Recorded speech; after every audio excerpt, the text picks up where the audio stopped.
ইতিমধ্যে আজিৰ পৰা ভাৰতীয় জনতা পাৰ্টি ৰাষ্ট্ৰীয় সমিতিৰ আগ্ৰহ মৰ্মে আমাৰ ৰাজ্যিক সমিতিৰ আজি বিশেষ কৰ্মশালা এখন অনুষ্ঠিত হৈ যায়, যিখন কৰ্মশালাত মাননীয় মুখ্যমন্ত্ৰী মহোদয়ে সমাৰোপত ভাষণ দিয়ে।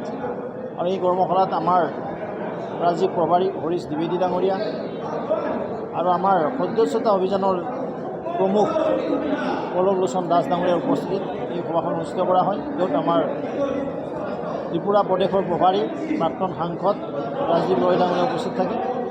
আটাইবিলাক জিলাৰ সন্মানীয় সভাপতি, সাধাৰণ সম্পাদক আৰু প্ৰতিখন জিলাৰ পৰা আমি 6 গৰাকীকৈ সদস্য, সন্মানীয় বিধায়ক, সাংসদ, মন্ত্ৰী সকলো উপস্থিতিত এই ৰাজ্যিক কৰ্মশালাখন আৰম্ভ কৰা হৈছে। আৰু ইয়াৰ পিছত আমি জিলা স্তৰত কৰিম, তাৰপিছত মণ্ডল স্তৰত। আৰু 1 ছেপ্টেম্বৰ তাৰিখে দেশৰ সন্মানীয় প্ৰধানমন্ত্ৰী নৰেন্দ্ৰ মোদী ডাঙৰীয়াক, ৰাষ্ট্ৰীয় সভাপতি জগত প্ৰসাদ নাড্ডা ডাঙৰীয়াক আমাৰ দলৰ যি মেম্বাৰশ্বিপ অনলাইন যোগে 8800002024 নম্বৰত মিছ কল দি OTP ছিষ্টেমত আকৌ মেম্বাৰশ্বিপ ড্ৰাইভ আমি পূৰ্ণ কৰিম। কাৰণ প্ৰতি 6 বছৰৰ মূৰে মূৰে ভাৰতীয় জনতা পাৰ্টীৰ সদস্যতা ৰিনিউৱেল বা নতুনকৈ কৰা হয়, নৱীকৰণ কৰা। আৰু সেই মৰ্মে যোৱা বৰ্ষত আমি কৰিব লাগিছিল, আগৰ বৰ্ষত যিহেতু কোভিড থাকিলে আৰু ভাৰতীয় জনতা পাৰ্টি এটা ডেম'ক্ৰেটিক ইণ্টাৰনেট ডেম'ক্ৰেটি আছে, আমি প্ৰতি 6 বছৰ আৰু 3 বছৰ মূৰে আমাৰ সংগঠন নিৰ্বাচন হয়, 6 বছৰৰ মূৰে মূৰে আমি সদস্যতা অভিযানটো ৰিনিউ কৰোঁ। আৰু সেই মৰ্মে সমগ্ৰ ভাৰতবৰ্ষতে আমাৰ প্ৰায় 11 কোটি সদস্য আছে, তেওঁলোকে সকলোৱে ৰিনিউ কৰিব। ইয়াৰ উপৰিও আৰু নতুনকৈ সদস্য অভিযানটো আমি আৰম্ভ কৰিম।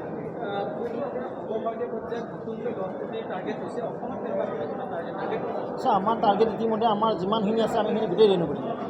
আৰু ৰিনিউ কৰাৰ পিছতো আমি 20% ইনক্ৰিজ কৰাৰ কাৰণে আমি ট্ৰাই কৰিম।